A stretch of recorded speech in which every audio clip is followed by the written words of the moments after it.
Hi everyone, thanks so much for joining our Salesforce Champion webinar in January. It's great to have you all on the call. I'm really excited to have Pia Saunders Campbell join us, who's the Director of Measurement Evaluation, Research and Learning at International Youth Foundation. We started working with IYF back in 2017, so they've been on quite a journey with their Salesforce implementation and getting everybody on board with going digital. So Pia's going to be sharing her story with you all today, which is great, joining us from America.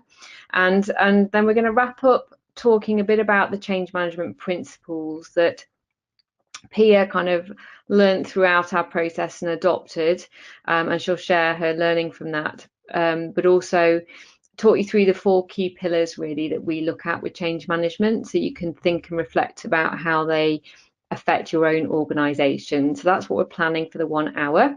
We're planning sort of 20 minutes of talking each, and then the opportunity to have Q&A at the end of each one. So please do put your questions in the GoToWebinar panel, and we can pick up on those, and we can hopefully answer anything that you've got. So just as introduction to economic change, we do run these webinars monthly. If you haven't been on one of them before, we share our client case studies, and they can share their journey and their learning around different areas. So today we're particularly looking at impact management, but IYF also used the system for fundraising and a range of different aspects. So Pia will share that with you. We're very keen on this knowledge transfer. It's something that we really try to do a lot of at Economic Change. So our monthly webinars are around this knowledge dissemination with you.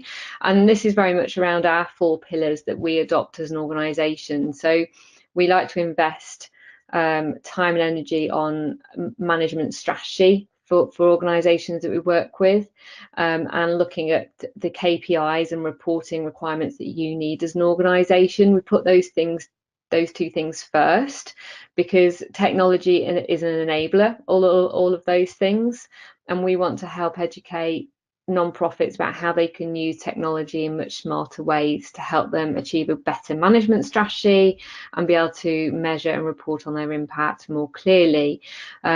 The whole process involves change management, however, which is our 4th pillar, which is one of the topics that's really going to, we're going to talk about today. Because if you don't get people on board throughout the process, from those at the grassroots to those senior managers to exec sponsors, you can have a digital transformation failure or belly flop, and it might not go as well as you want it to go.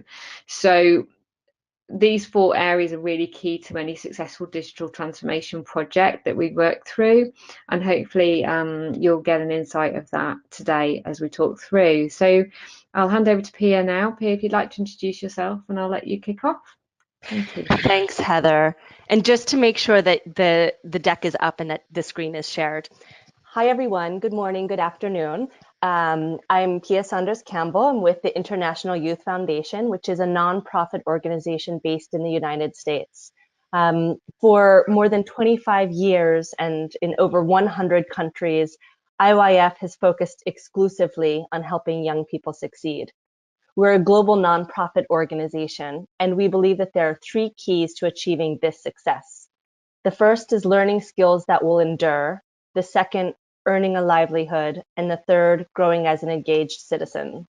We've been around for 27 years, now 28. We have partnered with over 500 local organizations, worked in over 100 countries, and served close to 8 million youth now, with an additional 12 million people benefiting directly from our programs. And the way that we work is through partnerships to deepen the investment and impact in youth employment and engagement. And this is both in the United States and internationally. We were awarded a large program in partnership with the MasterCard Foundation. And this program was one of the impetuses for our digital transformation that Heather was mentioning earlier. This program is called the VIA Pathways to Work program, which is a 5-year initiative in Mozambique and Tanzania. There were 3 main pillars of this program. The first is systems change, where we're aiming to affect sustainable changes in the national technical, vocational, education and training systems and entrepreneurships in Mozambique and Tanzania. The second is improving economic opportunities for underserved youth. So you can see here that there are already two different levels in which we're working, trying to affect impacts on the individual youth level as well as the systems level. And the third is learning, leveraging a robust learning agenda through tracking performance and understanding where our program succeeded and where we need to switch course. For the learning agenda and really consolidating, understanding our experience, we needed a solution. We knew we were relying on a tremendous amount of data, but needed a technology solution to be able to track, manage, and utilize all of this data and information. So what we did was we identified Salesforce as the solution that would meet our needs for this large flagship program, but for our organization as a whole. So to talk more broadly about the need that we had at IYF as an organization, there were a couple of things that were going on. The first was around client relationship management. We had been using a previous, less flexible system, but it was no longer serving our needs. And our global staff needed a way to track and manage our stakeholder relationships. And these stakeholders ranged from our peer organizations, our partner organizations who are implementing our programs locally, our own staff, and current and prospective donors. We really needed a way to understand which staff were talking to which individuals at different organizations and having that information available to us in real time. The second need was around business development. As our business development processes and function matured, there was a growing demand to track our business development pipeline and our win rate in one single solution, and also to have this information available to all of our staff. Thirdly, performance measurement or monitoring and evaluation. In 2015, IYF introduced agency-level measurement or core program indicators that are universal throughout all projects and programs at IYF. And we are tracking outputs and outcomes on the individual beneficiary level. With the introduction of tracking individual outputs and outcomes across all of our projects and programs, we needed a stronger, more flexible technology solution to be able to track these outcomes, manage them, and analyze the data. And lastly, knowledge management. There is a growing demand for greater collaboration and understanding of different projects and programs, objectives, understanding outcomes of different projects and programs, and also understanding all of the IP that we have available to us. So this demand for deeper knowledge sharing and transparency also pointed us towards Salesforce as a solution to meet some of our needs. I'm going to talk a little bit about the process and how we engage different stakeholders at IYF and outside of IYF in really designing and developing our solution on Salesforce. So the first was in planning and selection. The first thing that we did, even before we had finalized our decision around selecting Salesforce as a solution, was reach out to peer organizations. So organizations in similar scope and size to IYF to understand what their journey was like and what technology solution they had decided to meet similar needs that they had as an organization. We conducted close to 10 peer organization consultations. Most organizations had chosen Salesforce. We understood from them their recommendations, things that worked really well and things that they wish they had done.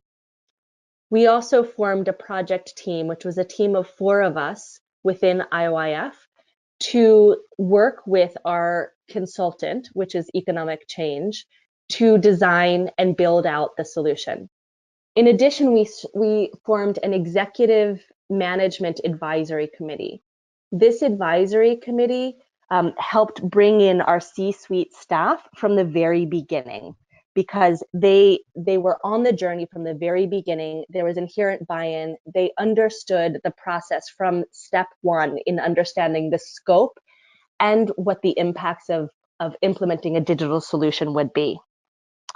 It also helped to bring in our executive management team from the beginning so that they could message to our staff the importance and significance of this initiative. And then lastly, we involved different staff in the selection process. So we invited some key staff to help review proposals, our RFP proposals, and ultimately select economic change to do this work for our organization.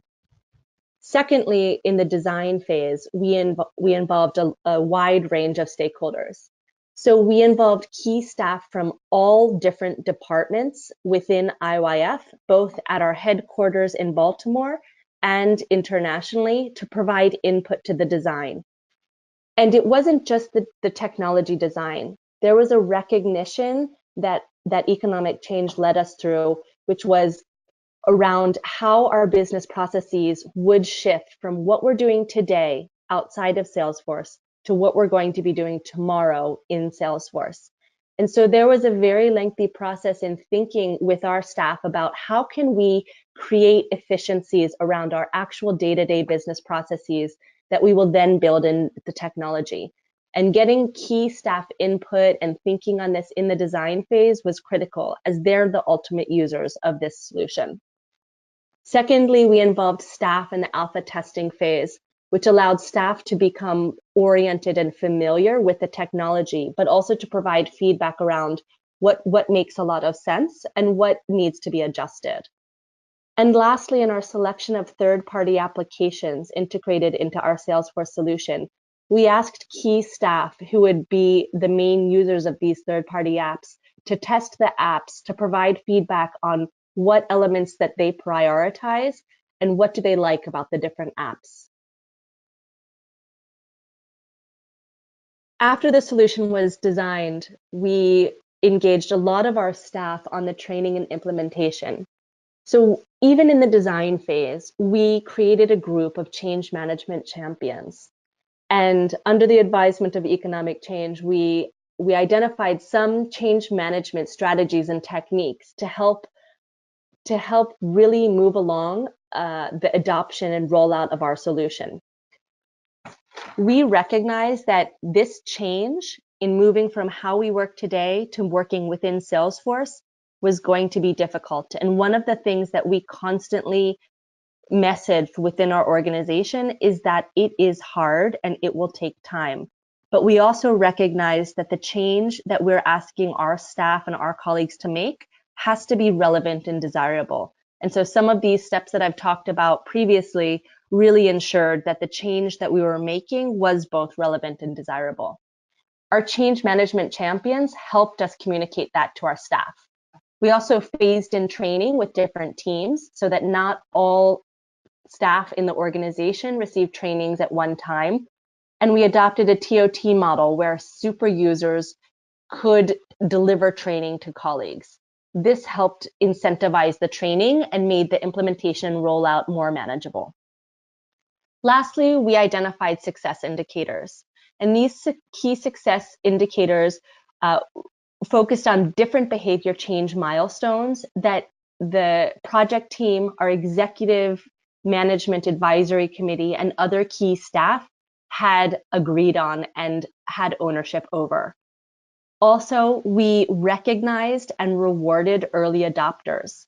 Even something as simple as a weekly email recognizing who's logging into our solution, who's making changes and updating different records went a long way in helping create this change throughout the organization.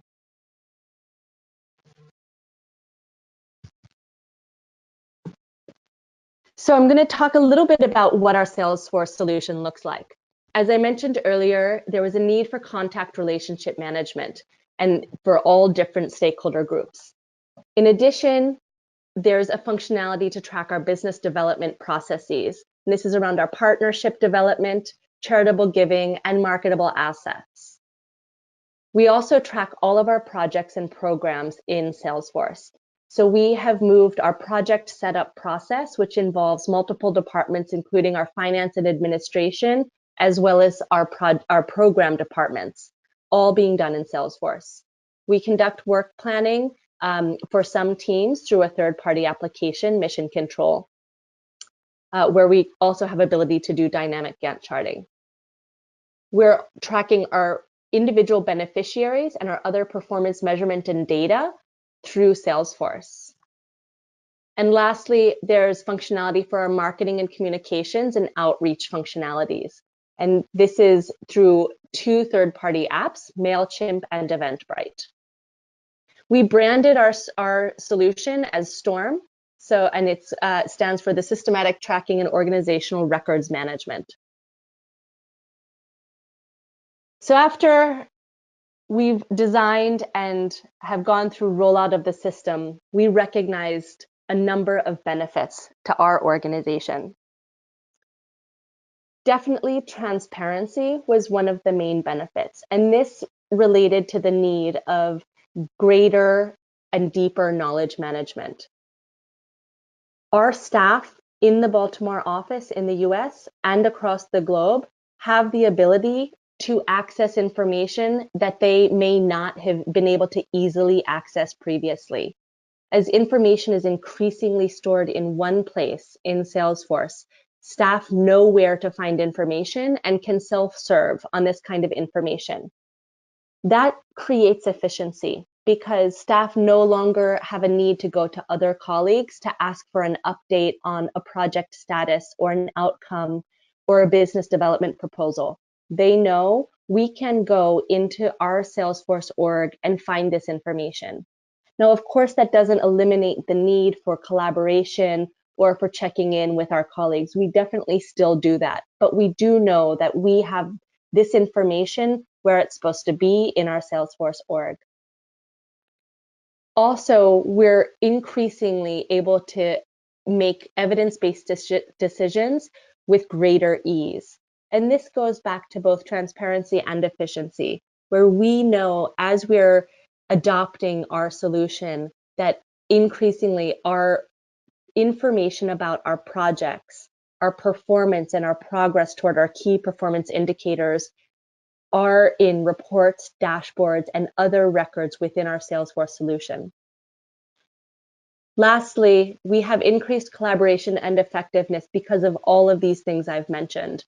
We have greater information about what is happening within the organization. It's easier for us to access this information, and that really creates this sense of being able to work collaboratively and leverage the expertise and resources that our colleagues have.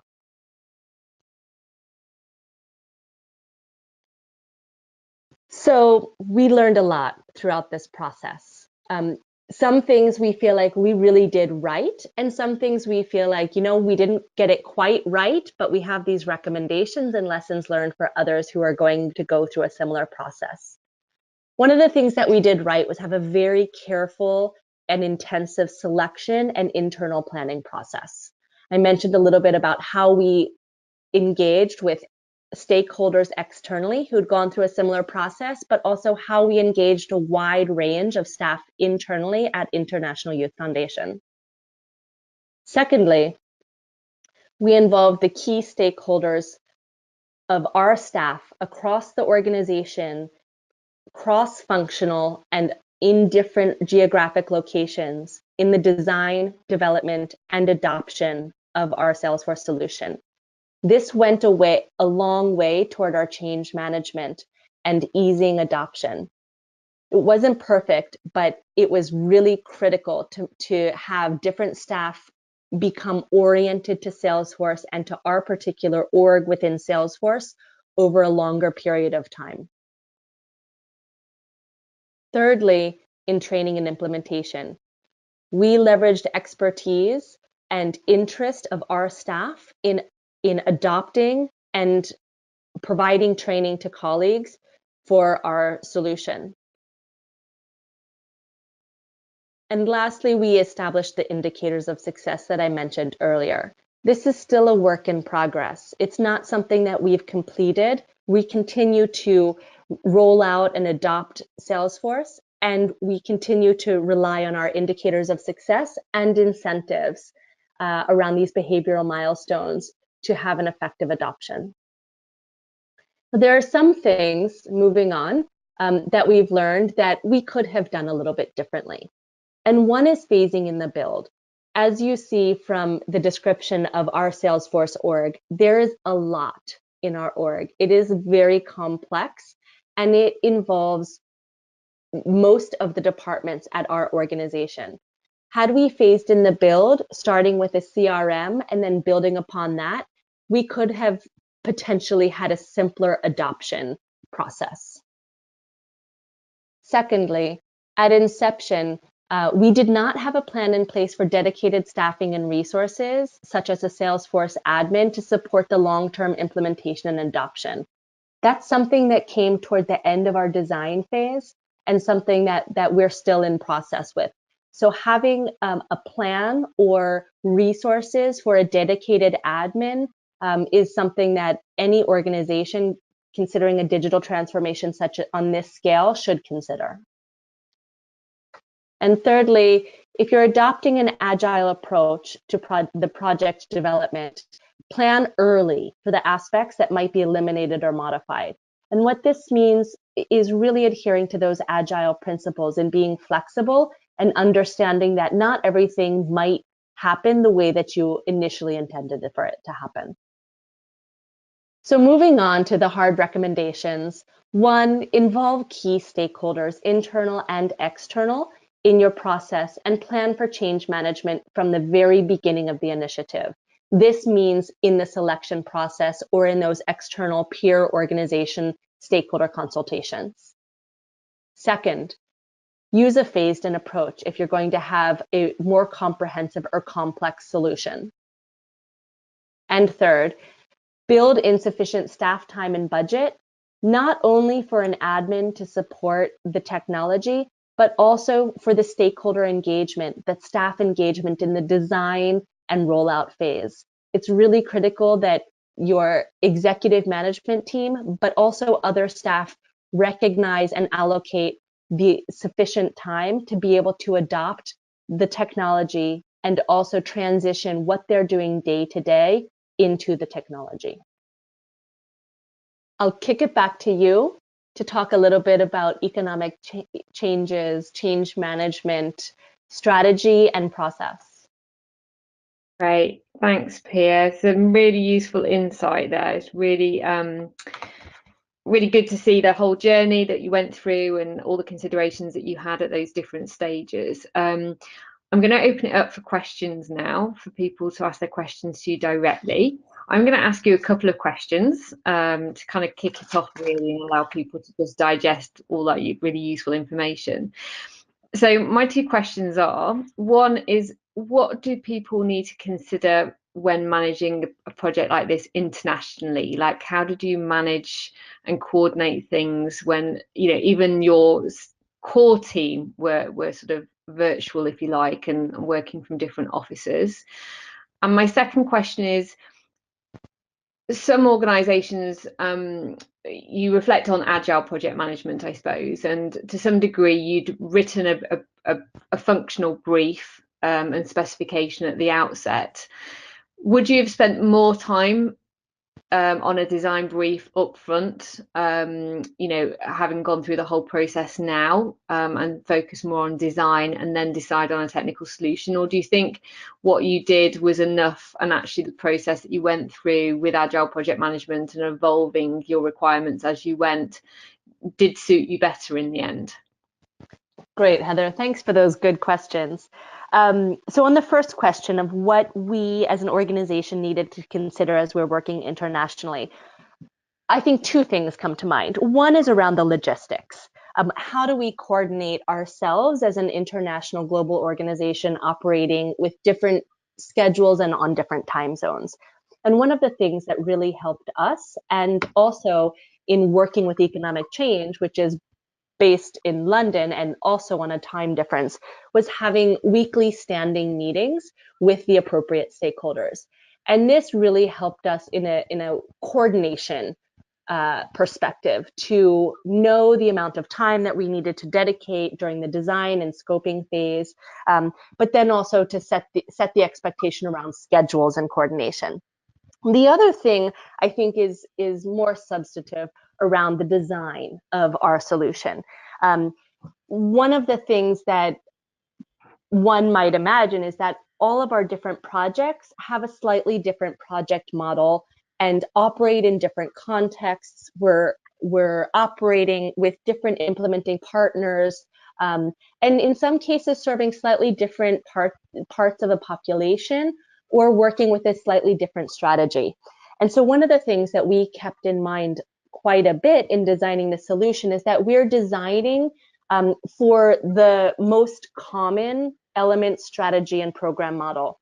So we're not over designing or providing too much detail within the technology solution, but rather designing to the common denominator. Secondly, on your second question on agile development and whether we would spend more time on the design brief, I think for where we were as an organization, we really needed to go through a very intensive scoping process. And we did need the guidance of a consultant to go through this with us. And so I think there are a couple options for organizations who are going to be going through this journey and still need to think critically about how their business processes might shift once they're operating within a digital solution. I think some organizations have the capacity and the experience, and they're at a level of maturity where they might be able to go through this process internally only, but that would require that a number of staff really have a clear and comprehensive understanding of the functionality of the technology solution that's going to be used. That wasn't the case with our organization, and so we really relied on economic change to help guide us through this scoping and discovery phase. And what I would say is that we maybe needed to allocate more time to the scoping and discovery phase than we had done up front. And that definitely is one of the lessons learned around the agile approach to this initiative. Great, thanks, Pia. So I think Layla's asked a couple of questions. One I think builds on actually what I've mentioned here. So Layla says, could you elaborate on the challenge of phasing in a build? I'd be keen to know how they adopted using agile methodology, given the scale and scope of what you did. So is there anything else you'd like to add that maybe just reflects on that? So is the question around phasing in the design or in rolling out training to different teams? The design. Okay, so the recommendation around phasing in the design. So of course, economic change did build different elements of our Salesforce org in a phased-in approach. And what we would do in that alpha testing is have different staff test the functionality and the design that had been built. But we didn't roll it out across the organization in a phased-in approach. So, I think one of the things that might have helped us as an organization is to build the CRM aspect and then roll that out across the organization and allow staff to incrementally become fluent in Salesforce and get a feel for what it's like to work in Salesforce, and then design and roll out the project management element of our Salesforce org, where they would then build on the knowledge and experience they had already working within Salesforce as a CRM to then begin to do other types of business functions within the solution. Does that get at the question? Yes, perfect. Lady says the other question she has is, what was the experience of consolidating the different data sets within Salesforce? It's a terrific question, and it's one that in some elements we are still working on. So there were from our previous CRM. What we did was we exported from our previous system, and then economic change did uploads into Salesforce. It was a little tricky because of the way that the different solutions are designed. So that was a little bit of a process that we had to do work on, and economic change did a lot of work on.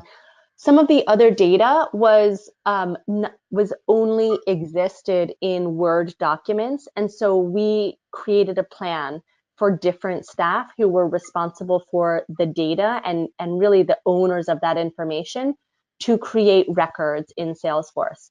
And one of the techniques we did to help move that along dovetailed with part of our training strategy, which was to hold hackathons for different teams. So we'd set aside 2 to 2.5 hours for teams to come together in one room with a trainer, someone who's very fluent in the system as well as Salesforce, and we would just have these data entry parties where we would be creating records. And it really was a nice approach to what might be a more mundane task of data entry, but it also served as training and orientation where we could help each other really understand the ins and outs of the system and our own business processes within the technology. I mentioned that we're still in the process of getting all of our individual data records in Salesforce.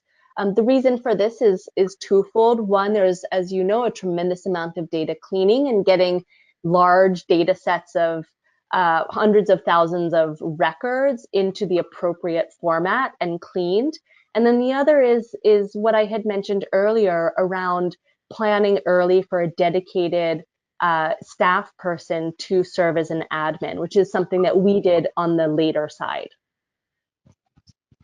Brilliant. Love those ideas. I think that's reflected in the feedback as well. So the hackathons, everybody hates the admin of a new system of obviously getting everything in there. So it's good to get everybody in a room. That's a great idea. So I've got another question for you then. How, in terms of embedding the system and getting feedback from the staff ongoing about any other, changes or ideas they've got for the system, how are you managing that process right now? Could you rephrase that a little bit or repeat, Heather? Yeah, Sorry. so you after you delivered the initial training to staff and then sent them on their way to say, right, now we're going to start using the system. How do you ask for their feedback in how the system's working for them, and they can request ongoing changes or ideas for the system? Yeah, so there are a couple different ways we do this. The first is through a chatter group. So within Salesforce, we've set up 2 different chatter groups, which we introduce in our introductory training to all of our colleagues. One we've called the help desk. And so when someone needs support in understanding how to do something either from the technology perspective or our own organizational business process perspective, we encourage staff to first post this question on Chatter in the help desk. And this helps others learn from the questions rather than just being a one-to-one question answer. Others are able to see. I think it also helps because staff then see that it's okay to ask questions and really facilitates the learning and adoption process. The second chatter group we have is a suggestion box, where as staff are increasingly using our solution, they can think of ways or they identify ways that we might make adjustments or even create more efficiencies on how we do business. And so we encourage staff to put those ideas in the suggestion box. Then, of course, we do have a dedicated email account for our admin where staff can reach out if those 2 options aren't the most appropriate thing. And then lastly, what we did in the adoption phase is hold office hours. And so one of our colleagues had set up a standing office hours, which we called the Genius Bar for our Salesforce org, where she was available in a common area of our office for 2 to 3 hours a week. And she just set up her shop there with a large monitor, and people could drop in to ask questions or just get a walkthrough on how to do something. And that created a very nice social and accepting environment to be able to ask questions and learn new things about the org. Brilliant. They're amazing ideas. That's brilliant. So glad I asked that question. Really good. And using the features of Salesforce as well, I think, to support that process. So that's really great job on that.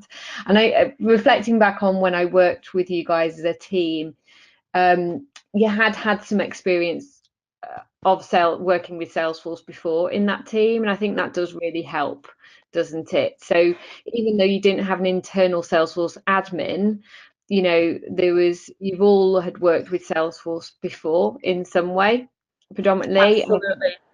That helps. So had there been that absentee of any knowledge of Salesforce, I think you would have been in a much more difficult place, particularly without an internal admin. So it wasn't that you were completely newbies to some degree, but Absolutely. And that was critical, right? So that our core project team had a very good understanding of what the possibilities are within Salesforce. How does this relational database function? And it was critical for us as a core project team to have this knowledge so that we could then work with economic change in identifying a design in the technology that was appropriate for our organization and the way that we do our work. Great, absolutely. Brilliant. Okay, so we've got no other questions at the moment, but if you have any, then please do put them in the questions panel. What I'll do now is really just summarise some of the key points that Pia's kindly, shared with you all through her case study. And this is based on our, as I mentioned, our 4 pillars to change management, which is a coaching and training program that we run at Economic Change. So we embed it very much within the projects we work with, but also we do as a standalone support service where people are doing the digital transformation internally or indeed working with another consultancy. So there's kind of 4 key pillars here that we look at. The first is analyze, which is focused on rationale and readiness. The second is planning, which is planning your approach and putting the right team in place. The third is strategy, which is about leadership and facilitation. And the fourth is around change and in preparing people for the change and embedding it. So there's key theories and approaches that we'd recommend to clients as they work through their journey. It's not to say that these things happen in order. I think consideration of all of these areas right at the start is important, but you'll probably execute different parts of the strategy as you sort of work through. So focusing in on the first pillar, initially analyse, I've just pulled out 3 key points from our training and coaching material that I think is useful to share, but also resonate with the case study that we've talked about today. I think the first is make sure there's a clear business case for the digital transformation project that you're going to go through, because when you're wanting to measure the success of the project at the end of it, it's good to have cemented what the business case is at the beginning, so you understand what you're trying to achieve as the end goal. Now that could be financial benefits that you want to see, or it might be around team efficiency, and team transparency, and having much more data intelligence that can help you with your organization. So understand the rationale and practicalities for what you're going to embark on.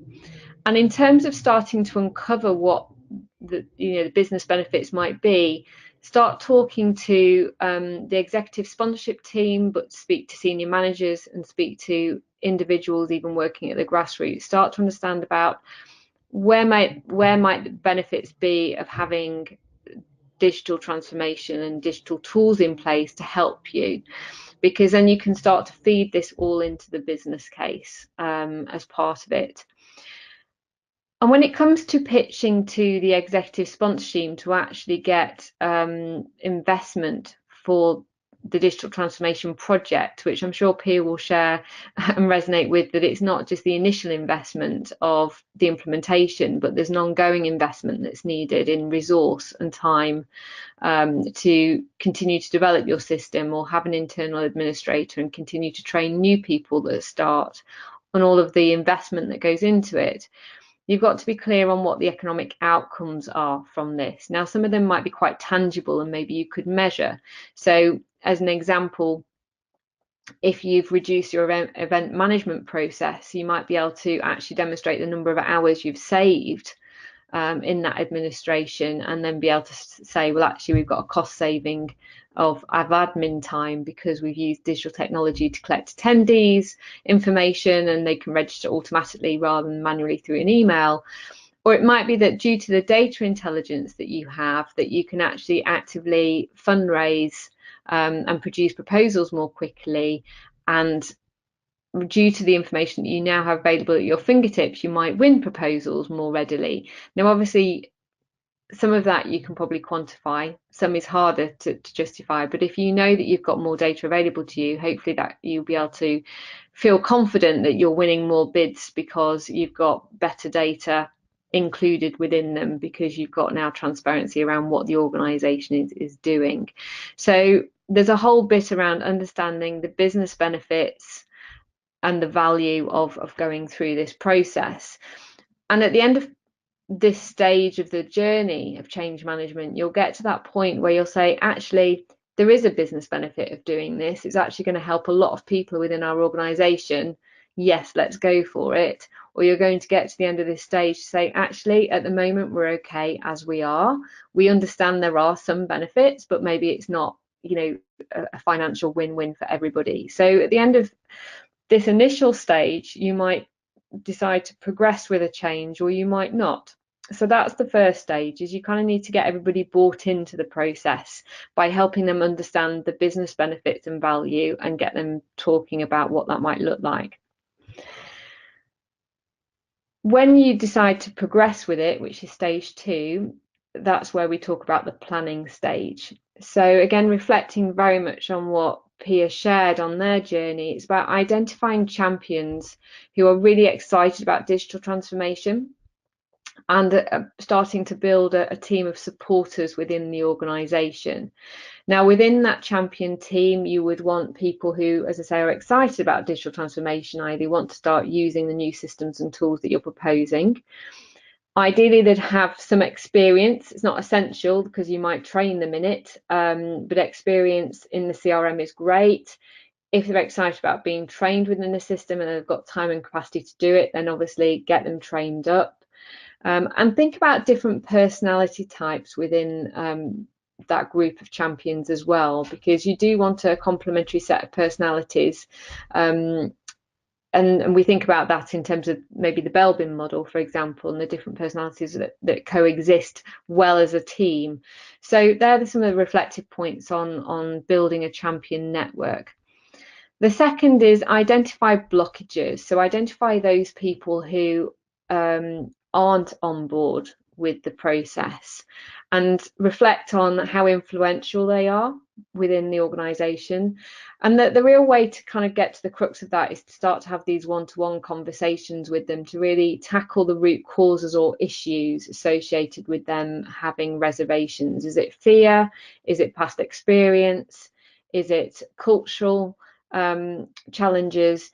And at that point, you'll have to work with them and coach them and support them to either get them to the point of excitement and getting them on board, or getting to a point where actually the organisation is changing and are they on or not going to be on board with you. And it might be that as part of a change management, there are winners and losers to some degree, and it might be that some people may not stay with the organisation because they don't want to make those changes, which is beneficial for the majority of the organisation team, but maybe not for some. So it's just being aware that tackle those challenges. What you got to be conscious of is that you don't want to progress a project and have people who might try and take it out and cause negativity or issues. You've got to solve that blockage in some way or other.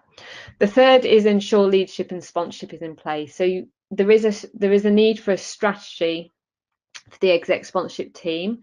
They need to be aware of what their responsibilities are throughout the journey, because they'll have their own to-do list really. So the exec sponsors need to communicate what is happening, why it is happening, how it is happening, give people a sense of responsibility and authority throughout this process, and make sure there's a strong call to action and there's attention that is, we are changing the way we work, we are going to be using the new system, everybody's now got to make this change, and these are the reasons why we're doing it. So the exec sponsorship team, the leadership team play a very important role, and they need to be given almost like a job and a task list of what that is, and supported to do their job successfully. So that's past the planning stage. Now moving then into strategy, and how you can start to support people. This is where you've brought the team together, and they need to then create this strategy of how you're going to do this and start to make people aware of it.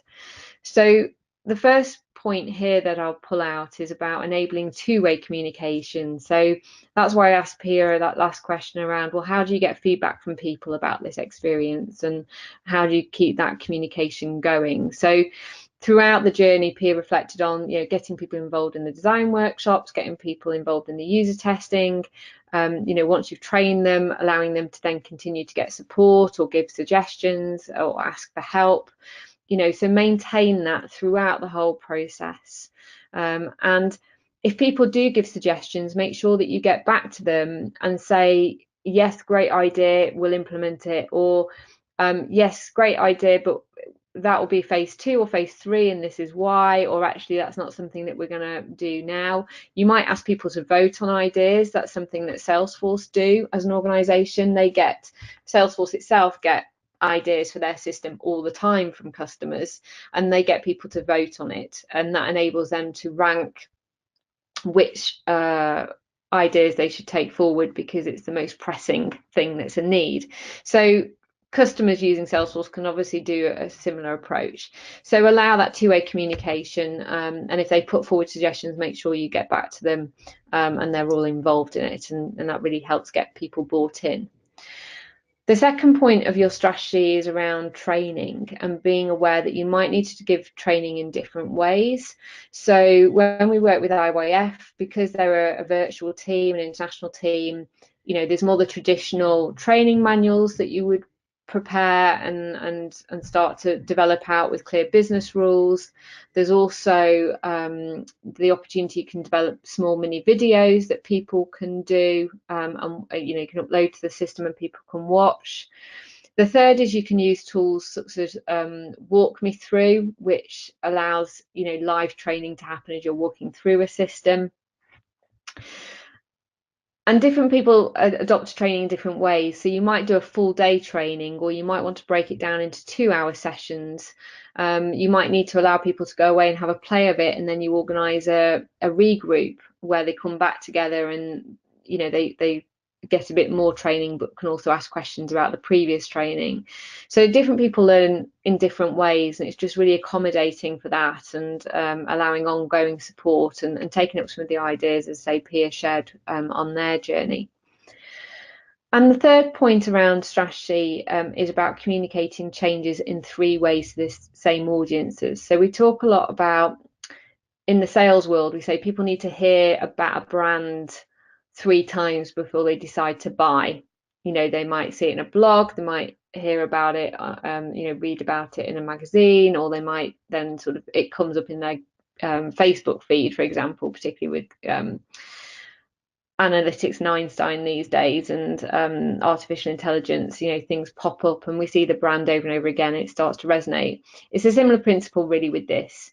It's around, you need to tell people in 3 different ways that the organization is changing their approach to how they're doing things. So you might do it in team meetings, you might do it on a chatter post, you might do it in a team email, you might do it at the team day, you might have the exec leader send out a bulletin to everybody, you might have an internal magazine. You need to keep communicating to people that things are happening and there's a new way of doing things, and the launch of a new system being used is going to be on this date, in which case everybody needs to start using the new system on the 1st of May, and you can no longer use spreadsheets, for example. Give people clear deadlines, but give them the opportunity to kind of get involved in that conversation or ask questions, etc. The fourth pillar is around change itself. So this is supporting the rollout process and embedding change long term. So the first is celebrate success, particularly if you're phasing in an implementation. You might work on one area first, like fundraising, and the fundraising team are all happy and it's all going smoothly, and then they can share their successes with other teams, and then the other teams go, oh, that's really great, we'll do that too. And you celebrate success that way. Or if you're rolling out, again, I think this is reflective of how IYF have done it, is you might have a solution that's rolled out to one team, and then other teams in other countries then receive that solution, and you roll it out in that sort of way. So celebrate success, allow different teams to trial it, share their success and benefits with others, and communicate that via different methods. The second is establish changes in both a formal and informal way, and ensure that communication is clear. So when you implement a new approach, one is people rock up for training, they go, I'm getting training in a new CRM today. You then say, right, as the 1st of May, you're going to start using this system. Okay, right, that's all very informal. The more formal approaches to it might be that you might change their performance review frameworks, because maybe you'll include something within that performance review framework that's going to include data or intelligence that's in the CRM. Or you might change their contracts to say that they now have to embed data, use a database as part of their daily jobs. Or you might get them to do a GDPR training module that basically formalizes that they understand that they need to put all data securely within the CRM system, and they certify they understand that. And that's again sort of another formal practice that some clients have sort of adopted. So it's just making sure that people are clear and aware that this is now the normal way of working, and that you've communicated that in either formal training and documentation, or more through informal communication ways. And the third point is around maintaining a continual improvement process. So a system is always going to evolve. You're always going to want to change it and develop it. And you're always going to want to get feedback from people about what they need from a system. But also with a system like Salesforce, you get 3 new releases a year. There's lots of new different functionality. There's lots of opportunities to tell the team about that, because somebody doing their day job out doing program management isn't going to be aware that there's a new feature available that maybe could be useful for them in their day-to-day jobs. So make people aware of the technology advancements, what options are available, listen to what their needs are, and solutionize around that using things like the chatter and the help desk, and continue to evolve your system. And that's where you need either a team of people, and particularly administrators, owning that system. And also you're going to have to do health checks on your system as well, and there's a set of health checks that we tend to run through with Salesforce, so you need to maintain that, and also make sure that data is clean. So have a data integrity plan, because quite a lot of time we find that people start backing off a system and not using it is because they no longer trust the data. So I think there's one, evolving the system so it meets the needs of the organization, two, making sure you've got a data integrity plan, so your data is always trusted and good quality, and third, make sure that your system is in good health and that you're doing your health checks. All part of your continual improvement process, really. That really just sums up those sort of 4 key pillars, and I say some of the ideas and initiatives that we share with people when we're working with them on a project. It's been great to have you on the call, Pia. Thanks so much for your guidance. Have you got anything you'd like to add at this stage? No, that's all. Heather, thank you. And thanks to Economic Change for working with us and guiding us through our digital transformation. No worries. It was an absolute pleasure. Great to work with you all, and great to do for this project. It was completely virtual for all of us, wasn't it? So that was great. Indeed. Yes. And it worked out that way. Yeah.